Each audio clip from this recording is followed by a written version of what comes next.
अस्सलाम वालेकुम, मैं हूं अरबाब जहांगीर। आप देख रहे हैं मेरा यूट्यूब चैनल असली खबर विद अरबाब जहांगीर। उम्मीद है तमाम देखने वाले खैरियत से होंगे।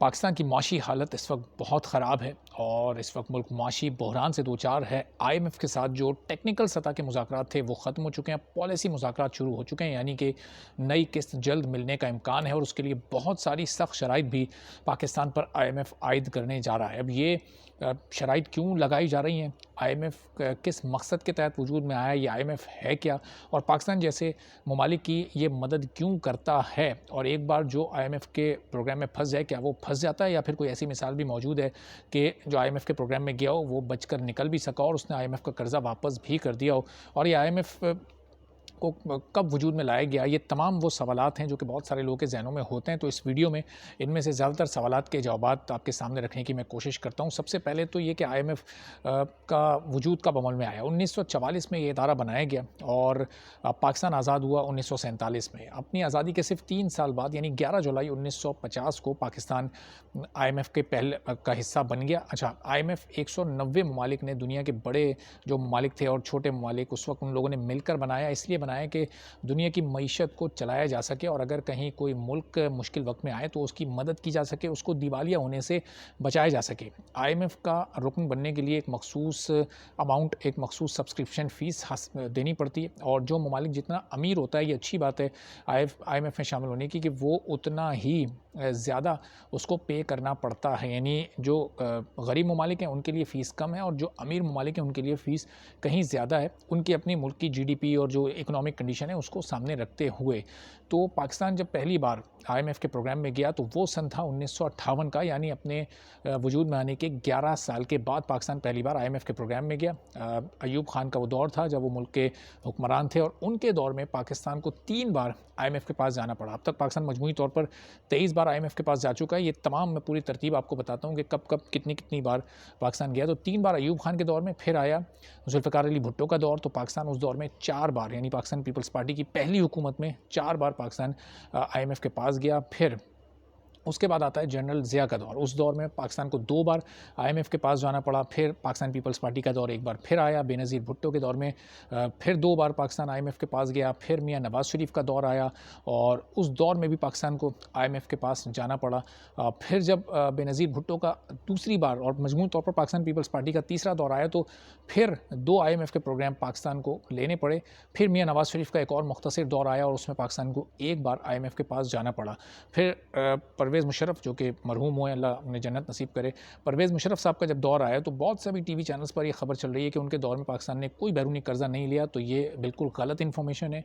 जनरल परवेज़ मुशर्रफ के दौर में पाकिस्तान ने IMF के 2 प्रोग्राम्स लिए, 2 बार पाकिस्तान IMF के पास गया और उसे 2 बार IMF से कर्ज लेना पड़ा। फिर पीपल्स पार्टी का दौर आया जिसमें एक बार पाकिस्तान IMF के प्रोग्राम में गया। फिर नवाज़ शरीफ की हुकूमत आई, उसमें भी पाकिस्तान एक बार IMF के पास गया और पाकिस्तान तहरीक इंसाफ के दौर में भी IMF के पास पाकिस्तान जा चुका है, जो कि जुलाई 2019 में जिस प्रोग्राम की अप्रूवल हुई, और वही अभी ये जो $6 अरब की अप्रूवल हुई थी, वही सिलसिला जो कि हर 6 माह बाद किस्त मिलनी थी, तो उसी को अभी तक कंटिन्यू किया जा रहा है। ये आखिरी किस्त जुलाई या अगस्त 2022 में, पिछले साल अगस्त 2022 में गालिबन पाकिस्तान को मिली है और उसके बाद से अभी तक, उसके बाद तहरीक इंसाफ की हुकूमत चली गई, कुछ माह बाद नून लीग की हुकूमत आ गई और उसके बाद के जो हालात हैं ये इस वक्त बहुत ज़ाहिर है कि परेशान कुन है पिछले 1 साल से।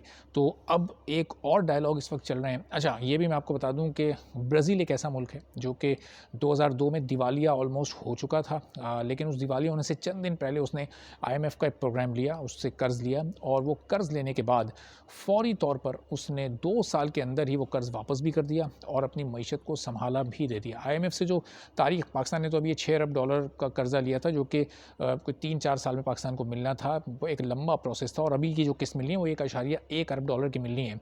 $57 अरब का कर्ज़ अर्जेंटीना IMF से ले चुका है माजी में और वो लेने के बाद अपनी मईशत को बेहतर भी कर चुका है, स्टेबल भी कर चुका है। तो अब IMF के मकासद ज़ाहिर है कि ये हैं कि जब भी कभी किसी मुल्क पर कोई बुरा वक्त आए तो वो उन ममालिक को पैसे दे, लेकिन फिर वो शराइत जिस तरह की लगाता है उस मुल्क की मईशत का वो पूरा उसकी टीम जायज़ा लेती है और कैसे वहाँ की जो हुकूमत का रेवेन्यू है, जो इनकम है वो बढ़ सकती है, कौन कौन से सेक्टर्स पर पर ज़्यादा टैक्स लगाकर ज़्यादा जल्दी हुकूमत पैसे कमा सकती है, वो तमाम जायज़ा लेने के बाद फिर ये किस्त अप्रूव की जाती है। तो अब उसमें सबसे आसान होता है कि जो पेट्रोल है, जो बिजली है, जो गैस है, ये वो तमाम बेसिक नेसेसिटीज़ होती हैं जो कि हर इंसान इस्तेमाल करता है, चाहे वो अमीर हो, चाहे वो गरीब हो। इन चीज़ों पर जब टैक्सेस बढ़ाए जाते हैं तो ज़्यादा जल्दी रेवेन्यू जनरेट होता है और फिर आईएमएफ को ज़ाहिर है अपनी रकम वापस भी चाहिए होती है। तो वो पहले ये मेक श्योर करता है कि किसी भी मुल्क को कर्ज़ा देने से पहले वो मुल्क कर्ज़ा वापस कैसे करेगा और कितने अरसे में करेगा। क्या वो मुल्क कभी आईएमएफ के प्रोग्राम से बाहर निकल सकेगा या फिर उसको कर्ज़ पर कर्ज़ लेते रहना पड़ेगा। तो ये तमाम चीज़ें हैं जिनकी बुनियाद पर आईएमएफ फ़ैसला करता है कि किस मुल्क को वो कर्ज़ा दे सकता है और किस मुल्क को कर्ज़ा नहीं दे सकता। और फिर जो दुनिया की बड़ी ताकतें आईएमएफ का हिस्सा हैं, ज़ाहिर है कि उनकी सपोर्ट भी और उनसे ताल्लुकात की बेहतरी भी बहुत ज़्यादा ज़रूरी होती है, वरना उसके बगैर ये कर्ज़ मिलना बहुत मुश्किल हो जाता है। तो अब पाकिस्तान को जब ये कर्ज़ की किस्त मिलेगी, अप्रूवल हो जाएगा, तो इस वक्त जो माशी बहरान है वो ये किस्त तो ज़ाहिर है उसमें कांटे में नमक के बराबर का काम करेगी। फिर ये होगा कि शायद ये महंगाई किसी हद तक तो थोड़ी सी बढ़ेगी। अब आर्टिफिशियली इसको रोकना इसलिए मुमकिन नहीं होगा कि बहुत सख्त इस वक्त नज़रें आईएमएफ के इस वफ्द की पाकिस्तान की सिचुएशन पर हैं और इस वक्त वो हुकूमत को बिल्कुल मार्जिन नहीं देंगे कि किसी भी तरह का कोई रिलीफ आवाम को दिया जा सके, चूँकि हालात अब उस जगह तक पहुँच चुके हैं, पाकिस्तान का कर्ज़ा इतना ज़्यादा हो चुका है कि अब छोटी छोटी किस्तें देकर भी पाकिस्तान को और ज़्यादा सख्त शराइत आयद की जाएंगी। तो अब देखते हैं कि ये किस्त की अप्रूवल कब तक होती है, पॉलिसी डायलॉग्स कितने लंबे जाते हैं और पाकिस्तान की जो इकनॉमिक टीम है वो आईएमएफ के मिशन को कन्विंस करने में कामयाब होती है या नहीं। इस बारे में मज़ीद जो भी पेशरफ्त होगी आपको मैं आने वाले दिनों में मुकम्मल तौर पर बाखबर रखूँगा। चैनल पर नहीं है तो चैनल सब्सक्राइब कर लें, बेल आइकॉन प्रेस कर दें ताकि ये तमाम इन्फॉर्मेशन और इससे मुतालिक ख़बरें और हालात से आगाही आप तक पहुँचती रहे। इजाज़त दीजिए, अल्लाह हाफ़िज़।